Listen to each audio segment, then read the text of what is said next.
નમસ્કાર, એશિયાના સૌથી જૂના અખબાર મુંબઈ સમાચારના ડિજિટલ પ્લેટફોર્મ પર આપનું સ્વાગત છે અને હું છું જીગર પંડ્યા। નજર કરીશું મહત્વના સમાચાર ઉપર। ઉત્તર પ્રદેશના પ્રયાગરાજમાં મહાકુંભ 2025ની તૈયારીઓ જોરશોરથી ચાલી રહી છે।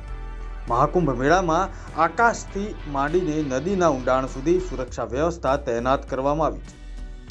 સંસ્કૃતિ મંત્રાલયે રવિવારે જણાવ્યું કે પ્રથમ વખત પ્રયાગરાજ મહાકુંભમાં સંગમ ક્ષેત્રમાં 24 કલાક નજર રાખવા માટે 100 મીટર સુધી ગોતાખોરી કરવામાં સક્ષમ અંડર વોટર ડ્રોન તૈનાત કરવામાં આવશે। લદ્દાખની હાડ થીજવતી ઠંડી, બરફના તોફાન, હિમપ્રપાતનો ખતરો અને ચીન પાકિસ્તાનના કાવતરા છતાં પણ ભારતીય સૈનિકો સરહદો પર અડગ છે। લેહના ઉપરના વિસ્તારોમાં -20 ડિગ્રીથી ઓછા તાપમાનમાં સેનાના કોમ્બેટ એન્જિનિયર્સ ઓપરેશનલની તૈયારીઓ તેજ બનાવી રહ્યા છે। અભ્યાસ દરમિયાન કોમ્બેટ એન્જિનિયર્સ સેનાના કાફલાને બોર્ડર સુધી પહોંચાડવા માટે ટૂંક સમયમાં પુલ બનાવવાની તાલીમ આપી રહ્યા છે। ભારતીય રેલવેએ ઇતિહાસ રચતા વિશ્વના પ્રથમ કેબલ બ્રિજનું સફળ ટેસ્ટિંગ કર્યું। આ સફળ ટેસ્ટિંગ સાથે ભારતીય રેલવેએ એક અનોખો રેકોર્ડ પણ બનાવ્યો। જમ્મુ કાશ્મીરના અંજી ખંડ પર બનેલા દેશના પ્રથમ એકમાત્ર સ્ટે બ્રિજનું લોડ ટેસ્ટિંગ કરવામાં આવ્યું।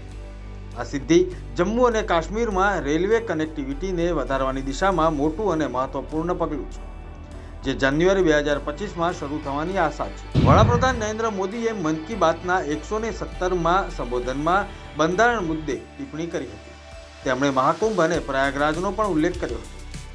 વડાપ્રધાને આપણા બંધારણના સર્જકોને આપણને જે બંધારણ સોંપ્યું છે તે સમયની દરેક કસોટી પર ખરું ઉતર્યું છે। વર્ષ 2025માં 26 જાન્યુઆરીએ આપણે 75મો પ્રજાસત્તાક દિન ઉજવીશું, જે આપણા માટે ગૌરવની વાત છે। ઉત્તર પ્રદેશથી જગન્નાથપુરી તીર્થયાત્રા પર નીકળેલા શ્રદ્ધાળુઓની બસ ઓડિશાના બાલાસોર જિલ્લામાં ઊંડી ખીણમાં પડી હતી।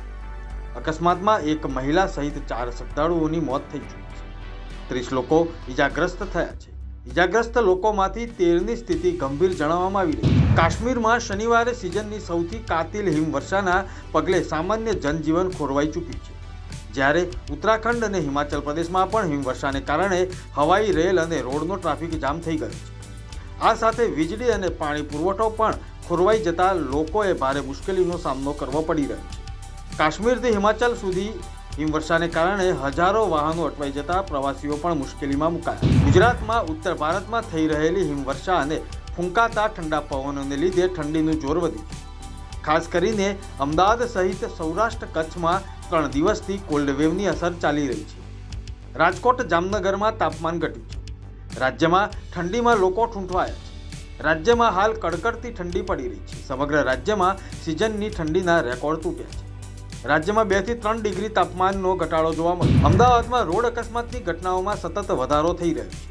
શહેરમાં કાર ચાલકો અને મોટા વાહનો પર ટ્રાફિક પોલીસનો કોઈ કંટ્રોલ રહ્યો નથી। આ દરમિયાન જમાલપુર બ્રિજ નજીક એક કાર ચાલકે શાકભાજી વેચતી મહિલા પર કાર ચડાવી દીધી। આ દુર્ઘટના મહિલાનું મૃત્યુ નીપજ્યું છે, જ્યારે અન્ય 2 લોકો ઇજાગ્રસ્ત થયા છે। ગુજરાતના ભરૂચના દહેજમાં એક મોટી દુર્ઘટના બની। દહેજ વિસ્તારમાં આવેલી GFL કંપનીમાં ગેસ લીકેજ થતાં 4 કામદાર મૃત્યુ પામ્યા છે। ઘટનાની જાણકારી મળતા જ પોલીસનો કાફલો ઘટના સ્થળે દોડી આવ્યો અને સમગ્ર મામલે તપાસ હાથ ધરી। ઘટના બાદ શ્રમિકોને તાત્કાલિક હોસ્પિટલ ખાતે ખસેડવામાં આવ્યા, જ્યાં તેને મૃત જાહેર કરવામાં આવ્યા। દક્ષિણ કોરિયામાં એરપોર્ટ પર એરક્રાફ્ટનું લેન્ડિંગ ગિયર ખરાબ થઈ ગયું, જેને કારણે વિમાન રનવે પરથી સરકીને વાડ સાથે અથડાયું।